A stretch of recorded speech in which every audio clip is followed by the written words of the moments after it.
Consultori Astrid Barquer.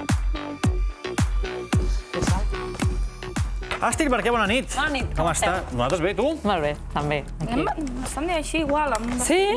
Sí, amb una mica de... No sé si es diu topos, no es diu topos segur, català. No. rodonetes. Sí, rodonetes blanques, sí. No sé Segur que hi ha una paraula, però Sí, no... no, que no és ni topos ni rodonetes, però... Saps en què estic pensant jo ara? En menjar. En l'esmorzar de demà. Perquè l'esmorzar és important, Astrid. Avui va d'això, Avui va d'esmorzars. Sí, avui va d'això. I a més, atenció als pares, perquè això és una pregunta que em fan molts pares de nens que tenen extraescolars, partits, no? Competicions. Què li dono al nen? Què li dono d'esmorzar al matí? Què li dono a la nena? Perquè a més a vegades no sabem què menjar, però també perquè ens costa tenir gana, no? O sigui, potser perquè... Bé, molts dies ens han fet la pregunta de esmorzar molt, esmorzar poc. Vull dir que això, clar, és una cosa que preocupa perquè no saps mai què és millor. Sí. Desperto amb gana. Sí.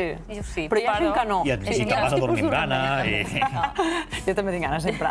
Però sí que és veritat que hi ha gent que, quan es lleva, li ve de gust esmorzar i entaular-se i menjar molt, i hi ha gent que fins que no passa una estona que no és persona, no és capaç d'esmorzar. Però clar, si anem a fer després una activitat física, és important que esmorzem, perquè d'aquí és on traurem la gasolina, no? Sí que és veritat que al sopar del dia abans ja podem omplir dipòsits. Però clar, depèn de quina activitat és la que vagis a fer després, també cal que esmorzem. Aleshores, si sí que hem d'esmorzar, perquè és la nostra gasolina i és el que ens dona energia, com ho hem de fer? Una opció és llevar-se prou d'hora perquè tinguis temps de fer la digestió i llavors puguis fer l'activitat esportiva sense que la digestió estigui en marxa. Que això a vegades fa una mica de mandra. Bueno, mandra, o no és possible, no? És que tens la sortida d'una competició, no sé, a les 6 del matí. No, clar.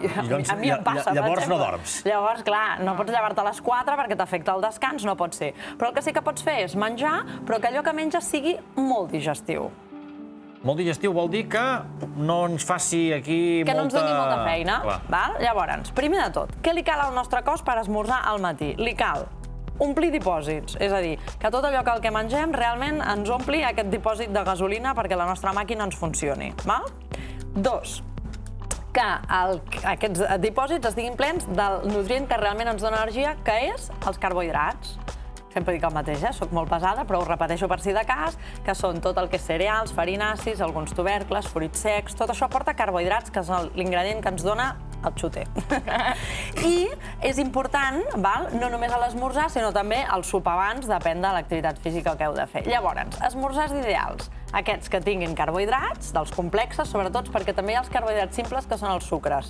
Però aquests et donen energia molt ràpid, que de seguida notes el subidon, però també se'n va molt ràpid. Llavors, clar, depèn de què no et compensa, no et serveix.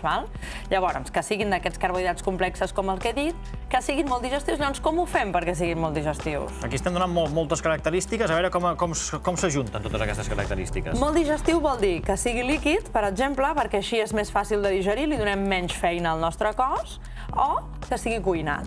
I no acostumem a esmorzar cuinat. Home, és que fa una mica... I si és cuinat, és esmorzar de cullera, que, diguem-ne, no és fàcil de digerir. Si no cuinar al matí, fa pal. Has de cuinar-ho a la nit, clar. T'ho pots deixar fet i escalfar-ho, en tot cas, d'acord? Però, bueno, cuinats vull dir, per exemple, una barreta energètica és cuinat. Això ja compta. Ja compta, perquè aquest cereal ha estat passat per un procés de calor, això vol dir que serà més digestiu.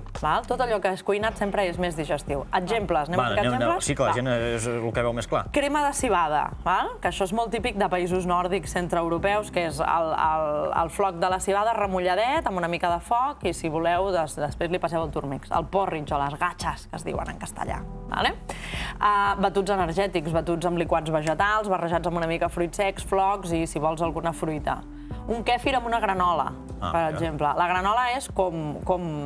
No, això són boles energètiques, que també seria una bona opció, però el kèfir amb la granola seria com si fossin uns cereals de capsa, però els cereals els has cuinat tu i els has passat pel forn. Això és granola. Ara sí.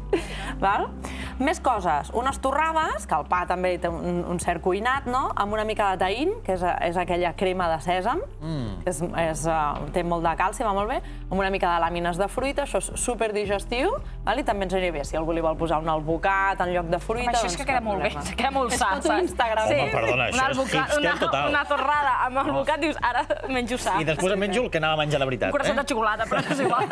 Però la foto ja està penjada. Aquest no fas foto, és veritat. O, per exemple, exemple, també els creps. Si tens massa feta, doncs la poses al foc un moment. O, si vas molt tard o no vols fer soroll al matí, et deixes els creps fets i els treus de la nevera ja fet. Però un crep sol, amb sucre o...? El sucre, si te'l poses o no te'l poses massa. Amb nocilla no, però vull dir... Però li pots posar... Exacte. Vigilant que s'hi posa dins. Li pots posar alguna cosa. Una mica de plàtan amb nocilla. Mira, unes rodanxes de plàtan amb una mica de sirope d'agave, que és el xarop d'atzavara, doncs queda superbé, i amb uns anous, per exemple. Per exemple, això em sembla bé. Això està molt bé, és energètic. I nata,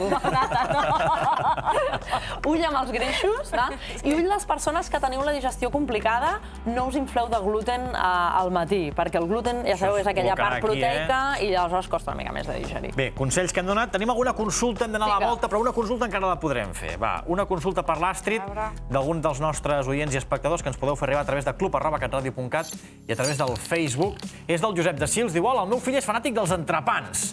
Després dels partits són sagrats. Tinc dubtes sobre què és més saludable, fer-li de tonyina, embotits o de formatge. Algun és més beneficiós que els altres? Gràcies. Un fanàtic dels entrepans que, després dels partits, és obligatori. Classe d'entrepà. L'entrepà et treu la gana. Clar, si s'ha buidat molt el seu fill durant el partit, doncs això li traurà la gana, perquè tornarà a omplir dipòsits del que ja ha buidat, que són els carbohidrats, amb aquest pa, i el que li posarà dins, doncs, ha dit tonyina, formatge i... O embotits, els bàsics. L'embotit sempre és el menys saludable, perquè són carns processades, carns vermelles, i per tant són uns greixos molt saturats, costen molt de digerir, no.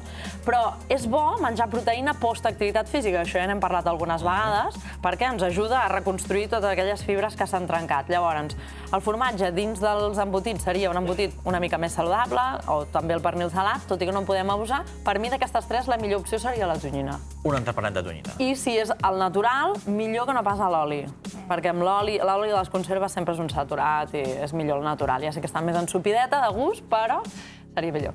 Doncs és el consell pel Josep. Una mica d'olives. El Josep de Sils. Olives dins un entrepà? Una miqueta talladetes amb la tonyina. La tonyina, sí. I llavors el suques amb la nocilla i el vodka. Ja tenim el sopar fet. Això que el tregui el cazorla a la PM, perquè les olives és tope. Anem a la volta, que l'Arcadi no fa olivetes. L'Arcadi fa volta a Catalunya i ens explica què ha passat avui a la volta. Arcadi, endavant. Bona nit. Bé, d'etapes de ciclisme n'hi ha de molts tipus, de moltes característiques. Avui podríem dir que hem viscut una jornada de transició pel que fa als líders, als candidats a la victòria final, els homes forts de la General.